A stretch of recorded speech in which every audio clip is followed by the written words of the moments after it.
An extradition request to bring our loved one back to our country around, the support of community and colleagues and friends, and especially the family. Tonight, the Native Women's Association of Canada adds its voice to the calls to bring Dawn Walker home as she remains in a U.S. prison. Northerners and myself included have noticed an increase of people struggling with homelessness, addiction, and mental health in our community. Plus, a new report finds Indigenous people in Northern Ontario are struggling. I can't count how many times I would see games designed by white people for white people with Native or First Nation or Indigenous representational themes strapped onto those games. And decolonizing tabletop role-playing games.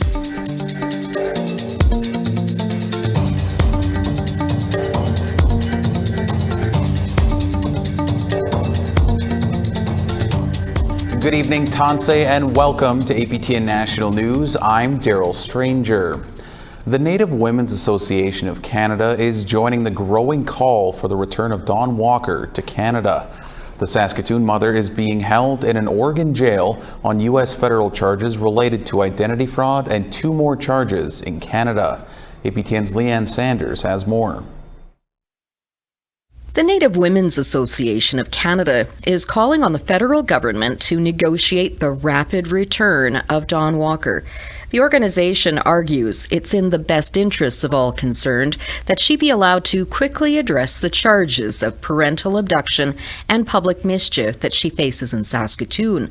Association President Carol McBride says the Walker case illustrates the frightening reality many Indigenous women face. Can you imagine what our sisters go throughout this country?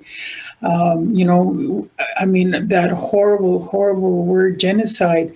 And that's what all these actions lead up to, genocide. The association cites the findings of the National Inquiry into Missing and Murdered Indigenous Women and Girls, which found that violence directed at Indigenous women in Canada is genocide, and that much of that violence is committed by domestic partners.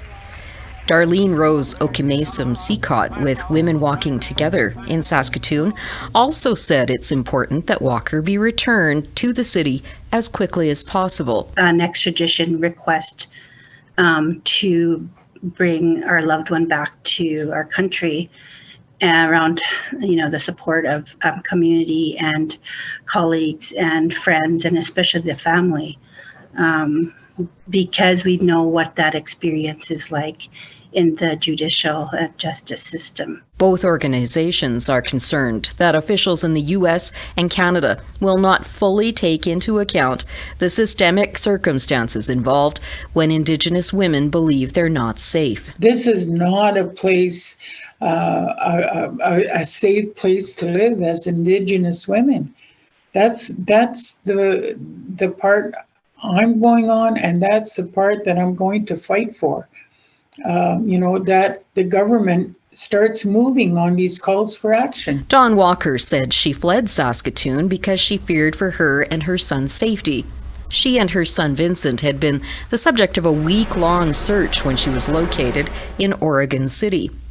Vincent has been brought back to Canada and is with his father.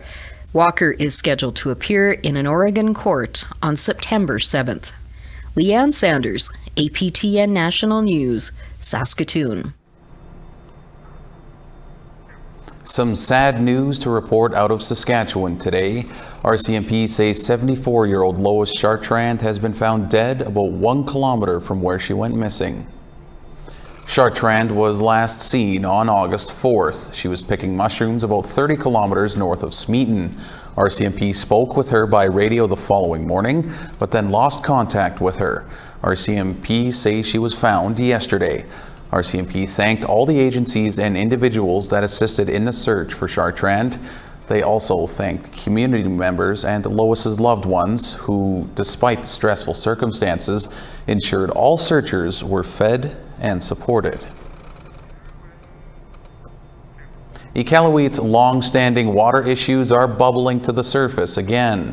This time, the culprit is not enough water in the reservoir, so the city has declared a local state of emergency to allow for more pumping from other bodies of water. Iqaluit will now increase the amount of water they currently are pumping from the Apex River and will begin to pump water from a nearby lake. The last time a local state of emergency was called for, water volume was in 2019, but since then Iqaluit has rules to conserve city water.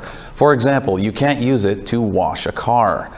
In April, the feds announced over $200 million in funding for Iqaluit to fix their many water problems. After a massive landslide devastated part of the Fraser River in BC in 2018, scientists, governments, and First Nations have been working to help salmon pass through that portion of the river to their spawning grounds. Now, they say there's been big improvements. Sarah Connors explains. 280,000 salmon have passed through a sonar upstream of the site of the Big Bar landslide on the Fraser River.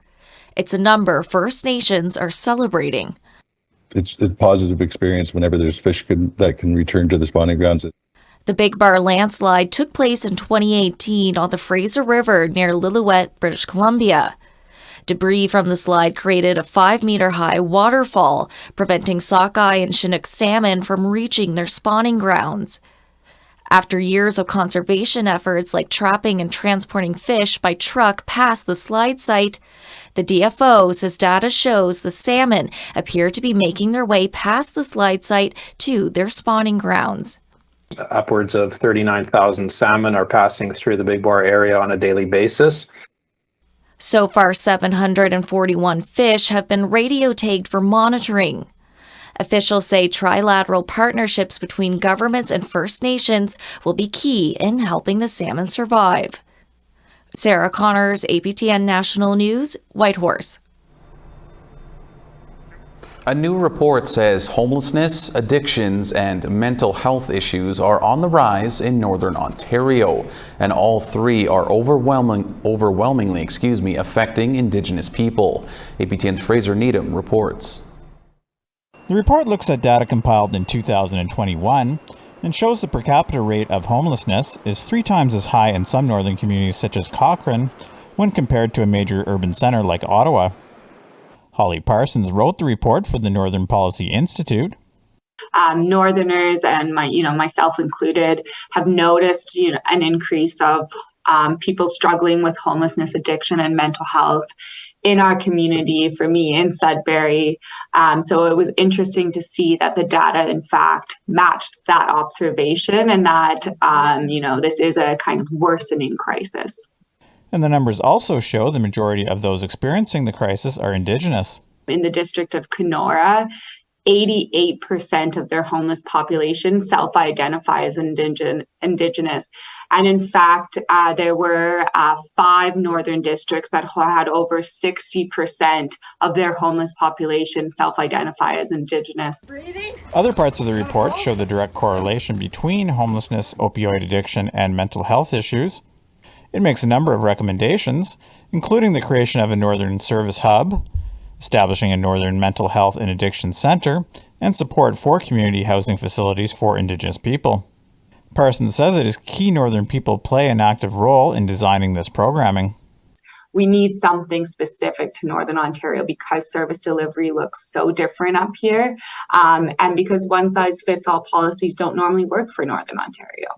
Fraser Needham, APTN National News, Ottawa. We want to hear what you think about some of the stories you've seen so far tonight. Here's how to continue the conversation. Send your emails to news@aptn.ca, or you can leave a comment on aptnnews.ca. You can also find us on Facebook, Twitter, Instagram, YouTube, and TikTok. Follow APTN News to join the conversation and see our latest stories.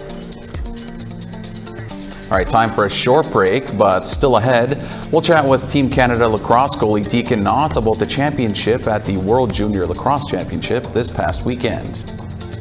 We had high hopes coming into it, but we didn't really know how it was going to be right off the bat, but it was an amazing time with all the boys and just an amazing tournament.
Welcome back.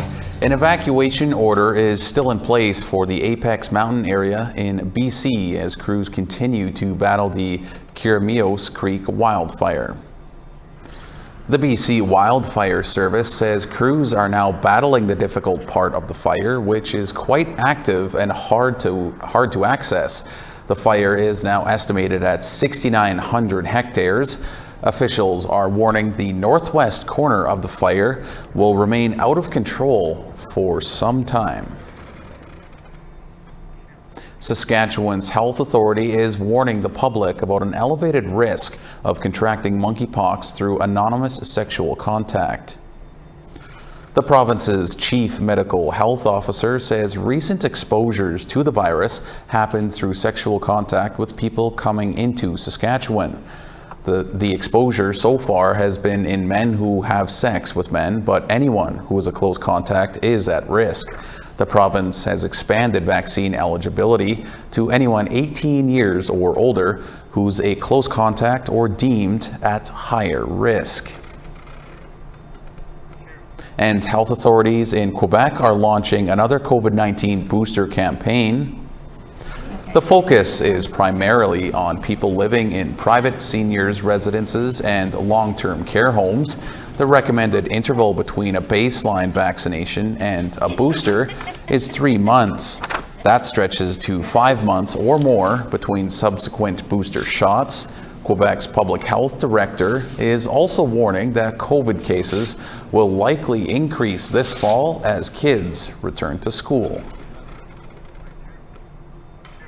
The UK has become the first in the world to authorize the updated version of Moderna's COVID-19 booster. It targets both the original strain of the virus and the Omicron variant. The Medicines and Healthcare Regulatory Agency says its decision was based on clinical trial data that shows a strong immune response against Omicron. British health officials have not yet decided whether or not the tweaked vaccine will be used in its fall strategy. Team Canada won the gold medal at the International Box Lacrosse Tournament last night against the Haudenosaunee team at the Canada Life Centre here in Winnipeg. Joining us now to talk about the win is Team Canada goalie Deacon Knott, who hails from a Curve Lake First Nation in Ontario. Welcome, Deacon, and congratulations on your win, and also congratulations on being awarded the All-World goalie title as well. Thank you very much. I'm happy to be here. So first off, how's it feel to have won the tournament? Oh, it's amazing. We had high hopes coming into it, but we didn't really know how it was going to be right off the bat. But it was an amazing time with all the boys, and just an amazing tournament. Now, you were up against some pretty stiff competition all tournament and faced 51 shots in the final game. What was it like to play in the final against the Haudenosaunee team? It was really interesting. I played with a bunch of the guys on that team back home a few times and played against them as well. But I just kind of knew that I had to do my job and stand in there and do the best that I could do and be there for my team. Now, was it different playing against an Indigenous team who, brought the game to the rest of the world as opposed to some of the other teams? Yeah, well, they're more developed than a lot of teams too that we played against, and it was a lot of stiff competition like that we have back home in Ontario. But yeah, it was a lot more challenging than a few teams that we have played against. Now, was there a team at the tournament that maybe surprised you at all or did better than you thought might have?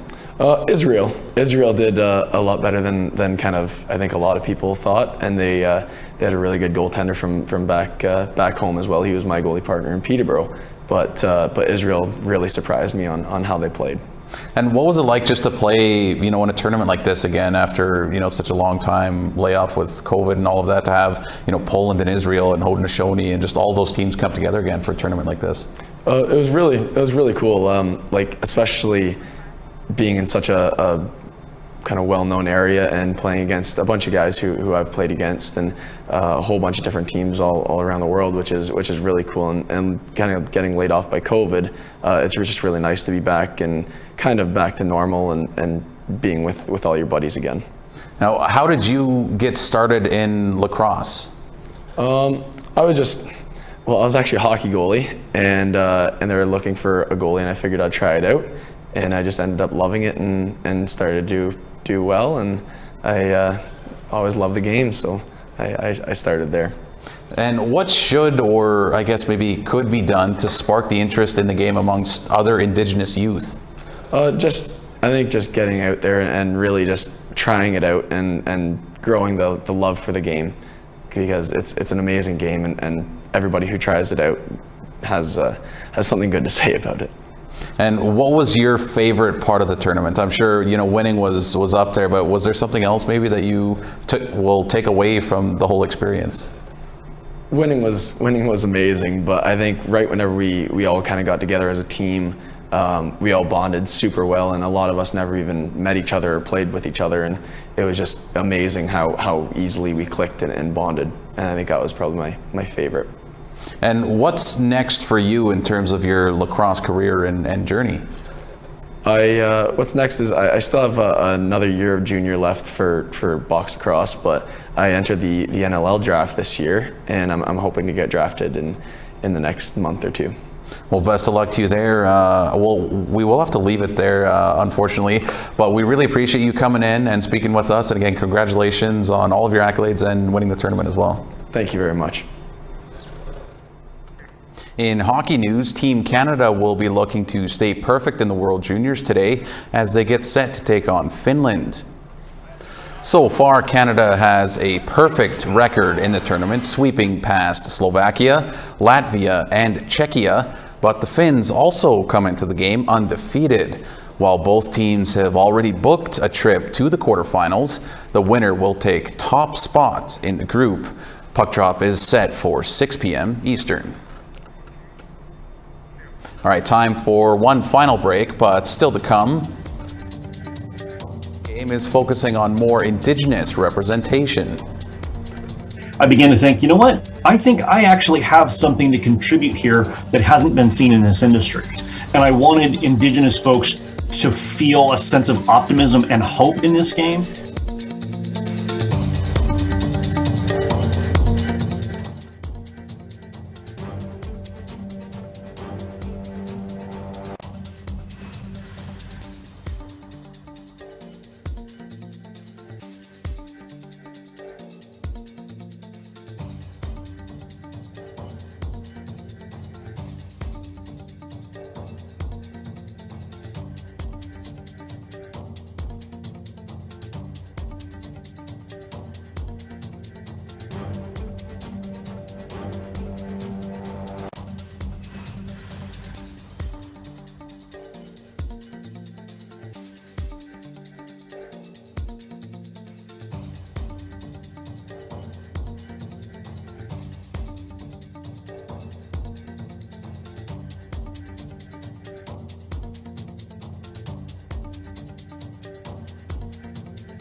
Welcome back. It's time now for our photo of the day. Nuka Bolt sent in a picture of her very first catch using a very traditional kakavak. She was along the shoreline of the beautiful Iqaluit, Nunavut. Thanks for sharing, Nuka. You can send your pictures to share@aptn.ca for the chance to be our next photo of the day. Now let's take a look at tomorrow's weather forecast.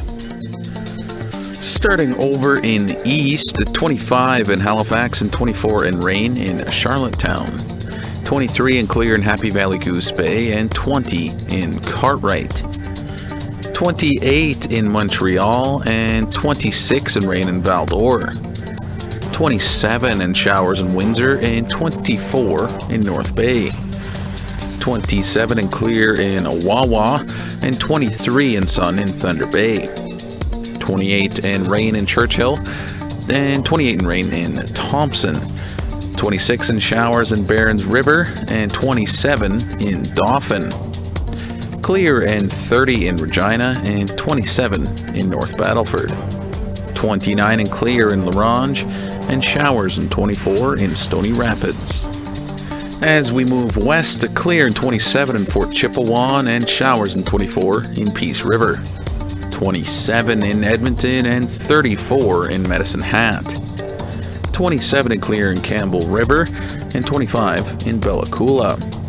18 in Rain and Sandspit, and 26 in Fort Nelson. 19 in Whitehorse, and 17 in Rock River. 24 in showers in Norman Wells, and 28 in Fort Simpson.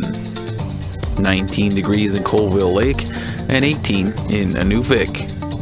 28 in Baker Lake, and 25 in Chesterfield. 6 degrees in Arctic Bay, and 10 degrees in Iqaluit.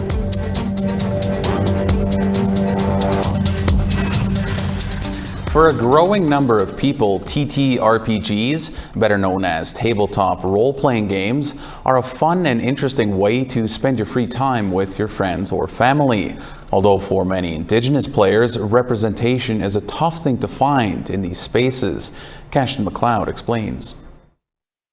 It's a white guy's hobby for the most part. Meet Connor Alexander, a member of the Cherokee Nation and tabletop game designer. I can't count how many times I would see games designed by white people, for white people, with Native or First Nation or Indigenous representational themes strapped onto those games. Connor is working hard towards providing more Indigenous representation in board game communities. When I started to feel more comfortable in the industry, working for distribution and building some contacts within the industry and understanding how it all worked, I began to think, you know what? I think I actually have something to contribute here that hasn't been seen in this industry. And I wanted Indigenous folks to feel a sense of optimism and hope in this game. Connor created Coyotes and Crows, a role-playing game similar to Vampire the Masquerade or Dungeons and Dragons. The twist, however, is that his game takes place in a decolonized history of North and South America. What I really wanted for my players was a sense of, hey, this is where things branched off from our history. And I want you to strip out that colonialism, but then still hold on to your cultural, if you're Indigenous, hold on to your culture and take what's important from your culture and add it into this world. Creating such a world wasn't an easy task. When asked how he went about writing the world within Coyotes and Crows, Connor says, how can I strip colonialism out of this world entirely? I don't want to combat it or deal with it in a game. I don't even want it to be like an opponent in the game. I just want it gone. And I want no mentions of the word Columbus. The word Columbus will not appear in my game. I described like a spilled cup of coffee, and somebody said, psst, coffee didn't exist pre-Columbian. There was no coffee pre-Columbian. So it's little things like that that can just slip right underneath there. In Connor's world, players can take on many challenges and play in all sorts of stories based around their cultures from home. So you can have that sort of D&D exploration going off into the middle of nowhere and finding a strange creature adventure, or you can have a murder mystery set in downtown Cahokia if you want. When asked if we could be given a sneak peek at any upcoming expansions, Connor told us a little bit about the stories of the Freelands.